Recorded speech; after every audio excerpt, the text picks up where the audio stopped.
I look at the mirror, pangit na pangit ako sa sarili ko. Hindi ako yung nakikita ko. Ang nakikita ko yung kung ano mang espiritu na nag-cause ng sakit na yon. I see a gray figure na parang scary siya. Yan ay isa lamang sa naging epekto ng takot kay Dove simula nang siya'y dapuan ng sakit na systemic lupus erythematosus. Isang autoimmune disease kung saan ang immune system ng ating katawan ay inaatake ang ating sariling healthy tissues. It started with fever, nilagnat ako. Tapos, madalas din kasi nabibilad ako nun sa araw. Actually, before, hindi talaga ako nagpapayo. And then, lumabas yung parang mga rashes. So, akala ko allergy lang siya. So, yun, pa-check up ako. And then, doon sa clinic, kung saan ako nagpa-check up, matagal until sa nalipasan ako ng gutom. Tapos, late in the afternoon, nag-chill na ako. No? Then, tuloy-tuloy na siya. Nagpa-confine na ako sa hospital. Bukod sa kalbaryong dulot ng sakit, dagdag pa ang kawalan ng pambayad sa ospital kung kaya't nagdesisyon ang kanilang pamilya na sa bahay na lamang siya magpagaling. So doon ko lang na-connect ang mga bagay-bagay. Doon ko lang napagdugtong-dugtong na hindi lang siya simpleng sakit dahil ganito-ganyan. My father would remind me na go back to the basic. Kinukuha ng Panginoon yung attention mo, masyado ka nang napapariwara, nagiging palalo ka na, you're becoming a prodigal daughter. Alam ni Dove sa kanyang sarili na mayroong kinalaman ang mga nagawa niyang pagkakamali. Bagamat anak ng pastor at lumaki ng may takot sa Diyos, mas nangibabaw kay Dove ang pagnanais ng mga material na bagay.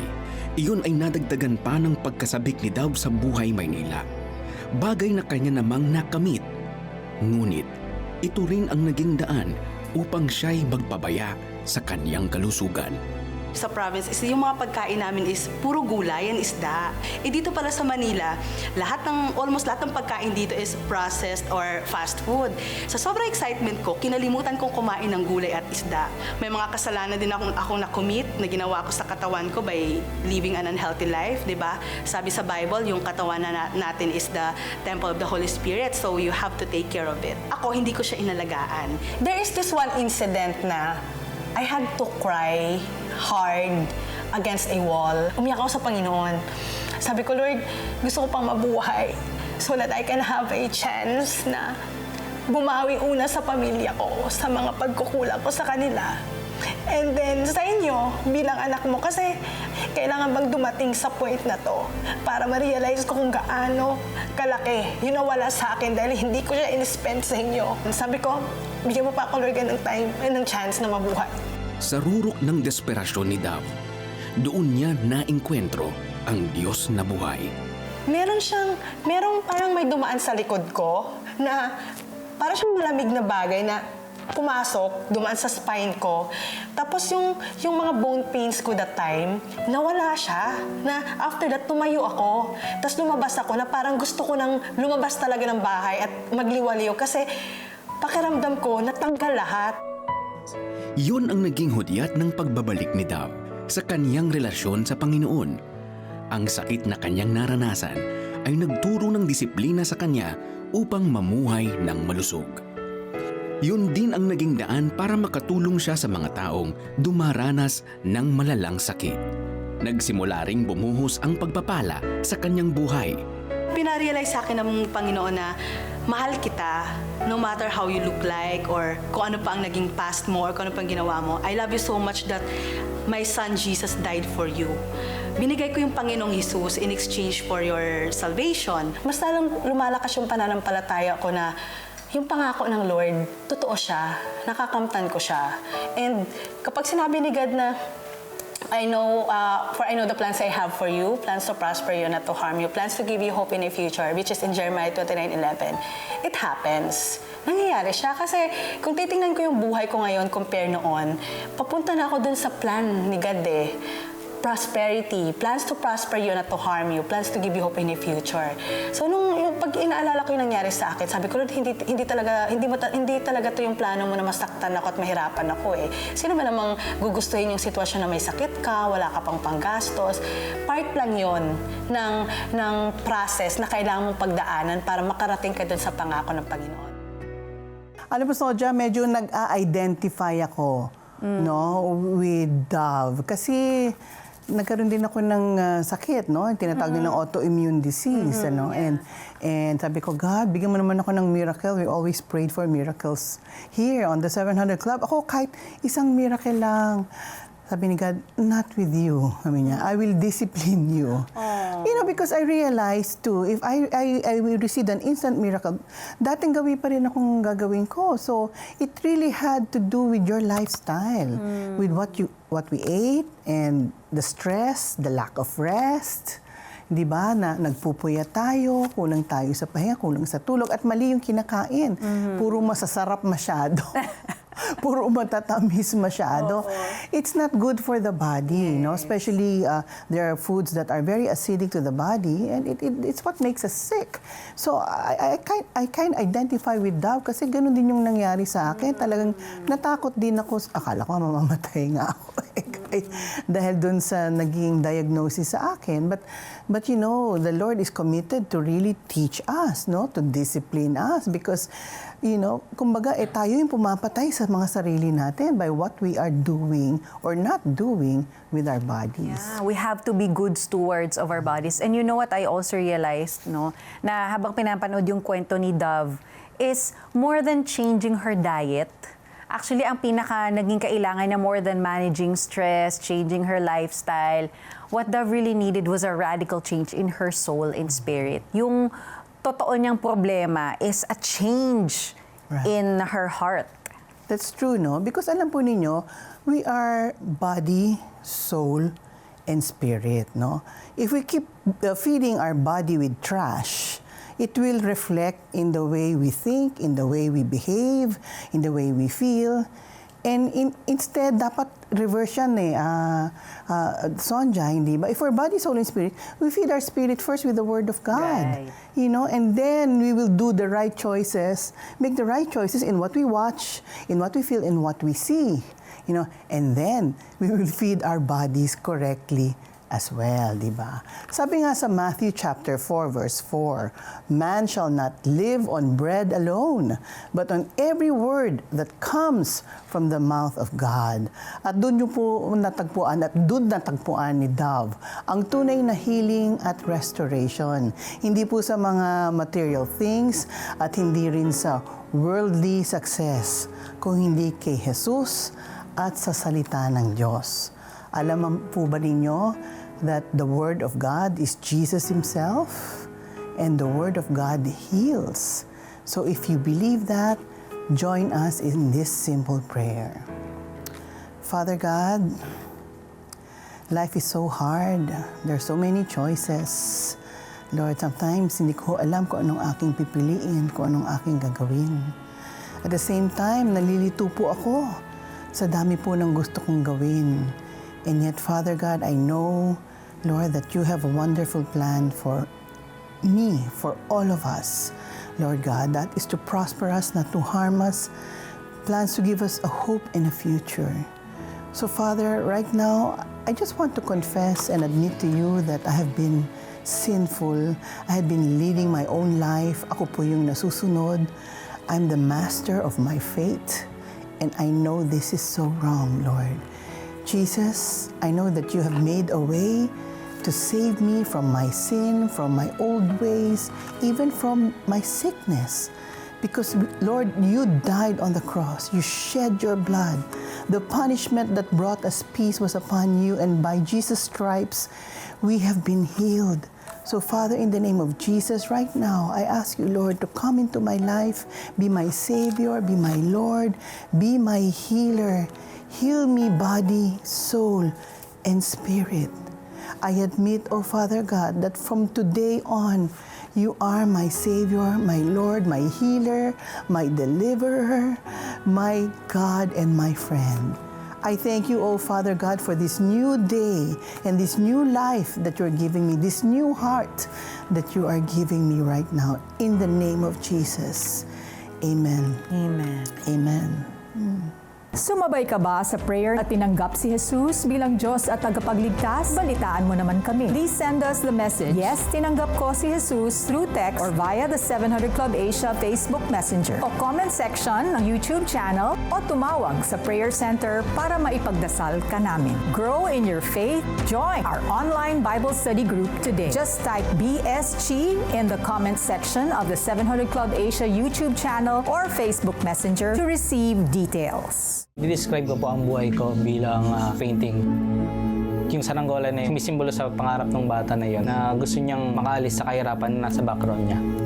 Operation Blessing is napunan niya yung mga pangangailangan ko na yun para mas pagigihan ko pa yung pag-aaral ko. Naging pat yung Operation Blessing para makagraduate ako. Maraming salamat po sa mga sponsor na patuloy na nagbibigay tulong sa mga bata. This is what your partnership does. It transforms people's lives. We invite you to take a step of faith and send a special gift today to bless someone who's been praying for a life change. Please visit cbnasia.com/give or save the bank account details on your screen. God bless you, and we're excited for your breakthrough.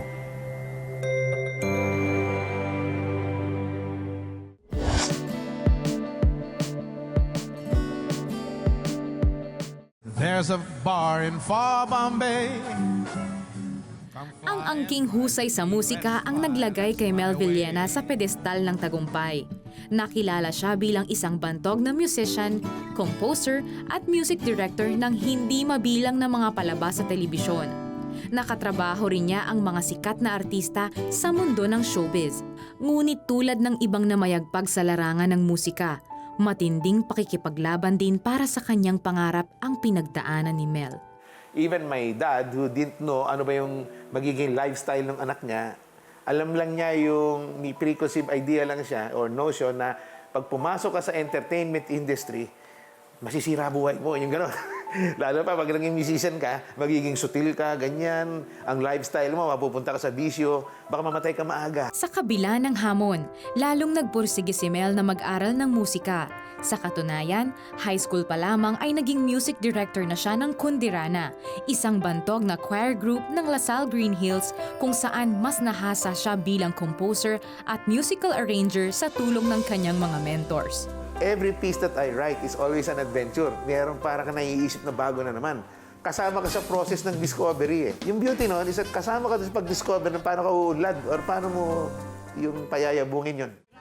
Mula sa pagtatanghal sa entablado ay pinasok na rin ni Mel ang mundo ng telebisyon.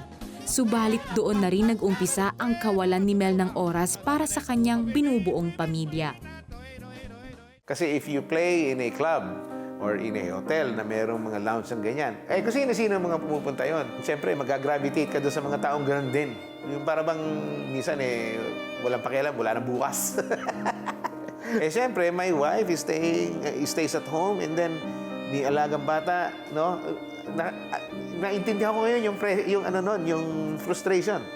Sa gitna ng nakakasilaw na kinang ng tagumpay at nakakalasing na palakpakan, ay unti-unting nagpakilala ang Diyos sa kanya. Isang kaibigan ng kanyang asawang si Nori ang nag-imbita sa kanilang dumalo sa isang Bible study. You want to see God working in your life, you should surrender it to the Lord. And then let His Spirit work. So, anyway, pinagdasal ko, sabi ko, Panginoon, by your Spirit, tanggalin mo nga itong paninigarilyo na ito eh. And then, let's see. Sobrang demanding no? But God's love Alam mo, uuwi kami, nagpa-apply kami ng EDSA, pauwi gano'n. Sabi ni Mrs. ko, it took mga ilang minutes that never happens na gano'ng katagal, na hindi ako nagsisigarilyo. Napag-ganon din ako, oo nga, hindi. Kaya siguro nagaganon ka dahil wala ka na-amoy na sigarilyo. Oo nga, no? Ba't di ka nagsisigarilyo? Hindi, parang pwedeng hindi Di ba? Ganon. Alam mo, from that time on, nung dinasal ko yung prayer na tanggalin ng Panginoon, until ngayon, hindi na ako sumubok na. Nagsunod-sunod ang himala at pagbabago sa buhay ni Mel at nooy naunawaan niya kung ano ang pinakamahalaga. You want the job, you want the good job na ibibigay ng Panginoon. Pero ang Panginoon ang bahala ron Sa kasalukuyan, masayang naglilingkod si Mel bilang music director ng Exalt, Praise and Worship Ministry ng Christ's Commission Fellowship. Kasabay niya ring naglilingkod dito ang kanyang pamilya. Mahusay man siyang musikero noon, may mga panahong nawala rin si Mel sa tono ng kanyang buhay. Subalit, nang kanyang makilala ang Panginoong Hesus, ang kanyang buhay ay naging isang di matatawarang obra maestra. Pero ang importante, may anchor kang babalikan. Yung sarili mo at saka yung binigay sa'yo. Ngayon, it will be talagang really an amazing adventure kung alam mo na kasi yung Panginoon na nagdadala nun eh. Ang anchor, yung anchor, doon ka babalik pag nawawala ka eh. Wow, Sonja, no, ang galing talaga. Ang ganda ng kwento ni Mel. Kilala ko yan eh. Mahusay talaga na artist yan. Tsaka mabait na tao. Ayan, narinig mo yan na Kuya Mel, ha? Mabait na tao. You know, nakita po natin how he has achieved so much success in music, as a director, as a composer, sa television, nagiging judge pa siya, sa concert halls. Naku, napakagaling. Lahat na lang nagawa na ni Kuya Mel. But despite all of that, parang may kulang pa rin, You know, and na-experience niya yung emptiness na talaga namang hindi kayang punan ng success at fame. Right. At alam niyo po ba, yung ironic part, Mel was filling concert halls with beautiful music, pero yung sarili niyang life, broken. His marriage was suffering, yung relationship niya sa mga anak niya, disconnected. He was giving his best to his career, pero wala nang natira para sa kanyang pamilya. And when we talk about health and wellness, hindi lang naman kasi physical health ang pinag-uusapan natin, hindi po ba? Kailangan healthy ang ating relationships, yung spiritual life natin dapat buo at puno, at yung soul natin, higit sa lahat, yung pinaka-healthy. Exactly, and just like what we saw also earlier in the story of Dove, man cannot live on bread alone. Kay Mel, ganun din. He couldn't live on success and talent alone. Kailangan niya ng something deeper, something eternal. At doon niya nahanap si Jesus sa simpleng Bible study na na-invite sila ng kaibigan nilang mag-asawa niya. Doon siya nakarealize na ang tunay na fulfillment, ang tunay na peace, ay galing lang kay Jesus. At nakita natin ang transformation, di ba? He quit smoking, mas naging present na siya sa pamilya niya, and now he's using his incredible gift sa music, hindi na para sa sarili niya o para sa fame, kung hindi para kay Jesus. Yun ang true health and wellness. When your body, soul, spirit, and all relationships, everything is aligned with God's purpose. Yun yung abundant life na sinasabi ni Jesus. So if you're here and you're watching and you're saying, I want that abundant life, right? Parang pina-follow ko naman si Lord, pero medyo hindi ko pa nasasubmit yung health ko sa Kanya or yung iba kong relationship sa Kanya. Allow us to pray for you. Lord, tinataas namin ang aming mga kababayan na nanonood, and they're feeling lack. They're feeling dull with their life because of their health, or they can't seem to balance all their relationships and all their time. Ano bang uunahin? Napapagod sila. Panginoon, won't you give them rest?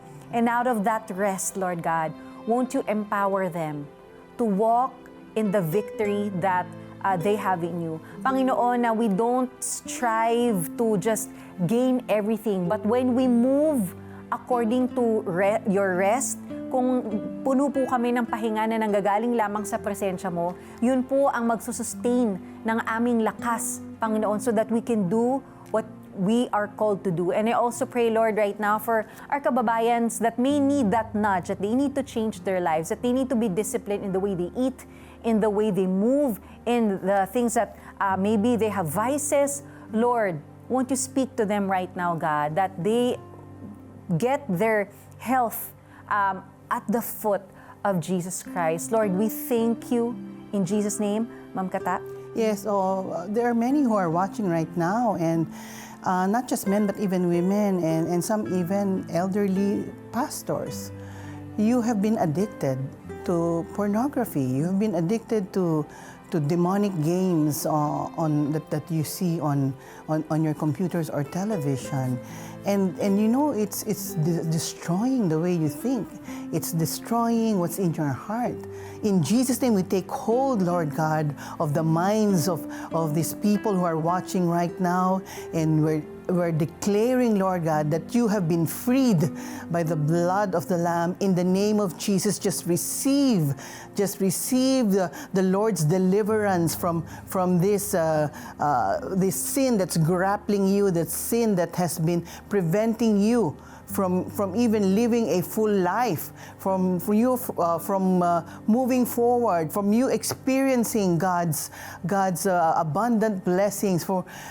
Father, in Jesus' name, Lord God, this is the time, Lord God, that you will release, oh Father God, your cleansing and your healing, Lord, and your Holy Spirit to be upon these people who have been addicted, Lord God, to the wrong movies, to pornography, in the name of Jesus. And I ask you, Lord, that you will cleanse them, Lord God, in their eyes, in their minds, and in their hearts, and in their ways.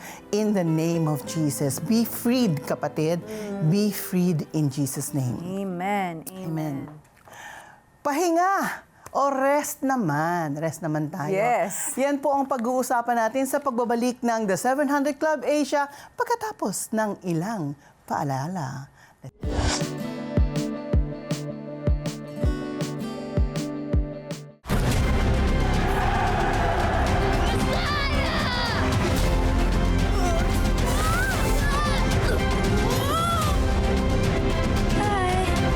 Hello, John.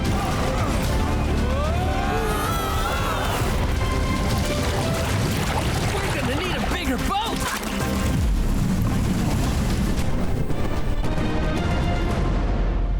He is the light of the world. For block screening or to use this film for fundraising in your church or organization, please get in touch with Gina Romero.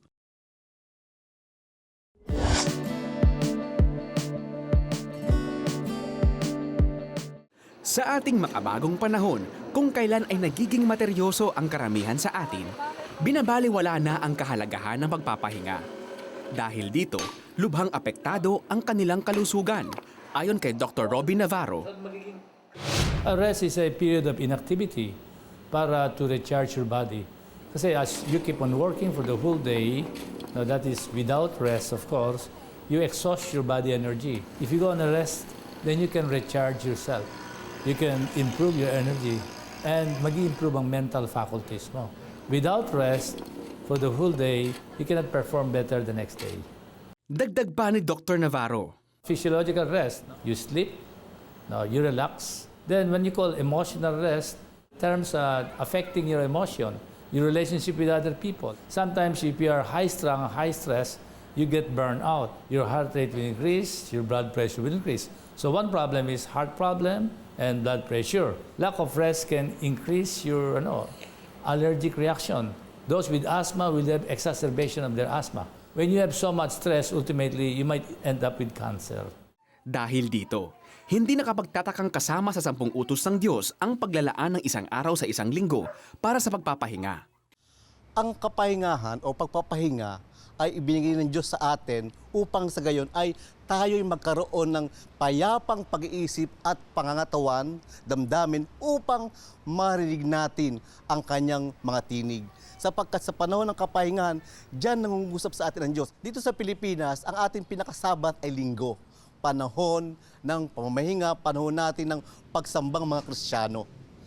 Bagaman, meron pa rin na sumasamba sa araw ng Sabado, pero wala tayong magagawa. Iyon ang kalang Sabat. So, gawin natin kung saan tayo maaaring makapagsamba sa Diyos ng mainam.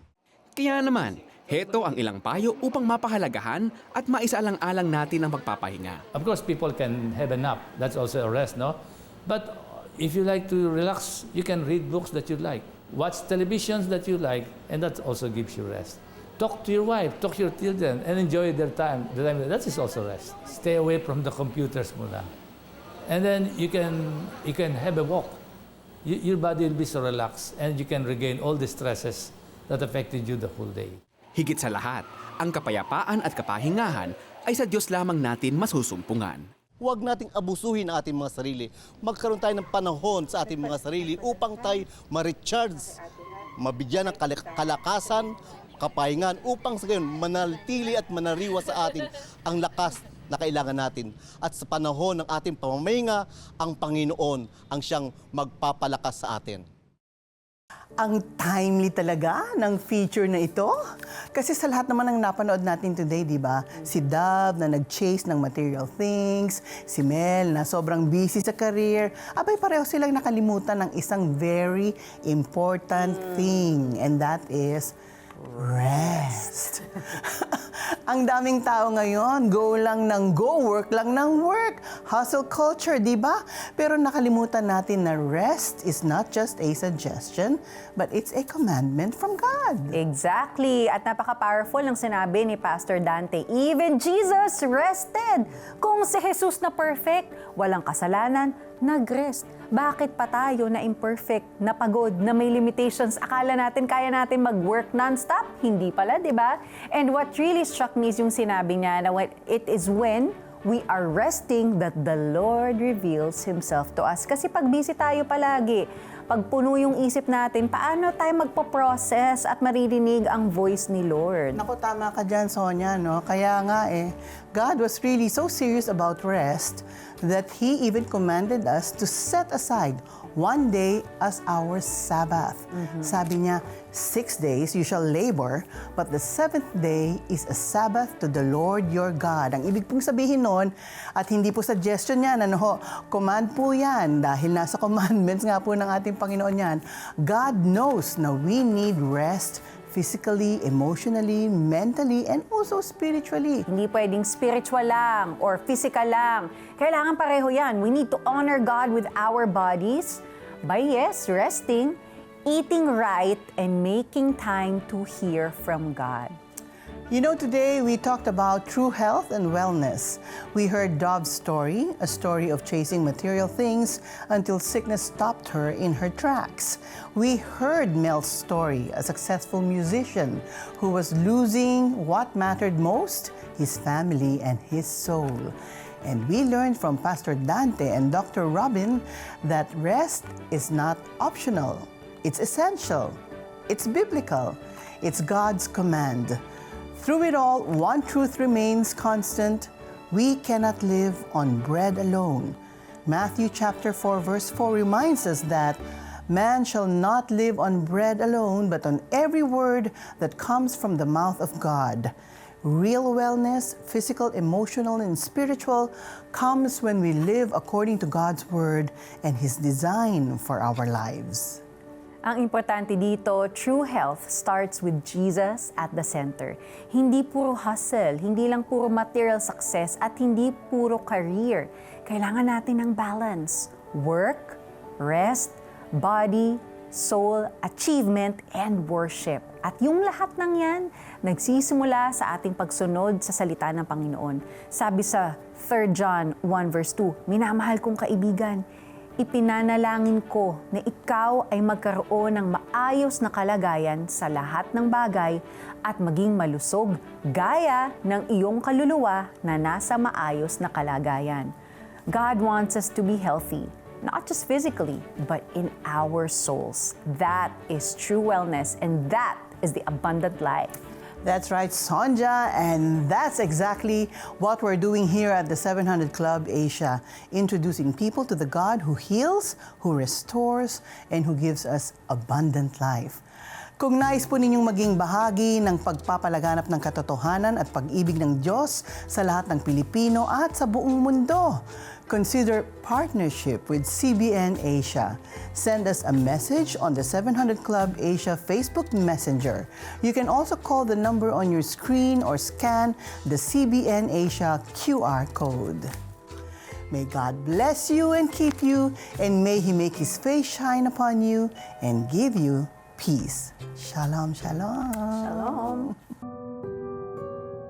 Isang fitness trainer na pumapatol sa may asawa na mabubuking na kaya? Dito lang sa The 700 Club Asia, Huwebes, alas 12 ng gabi sa GMA.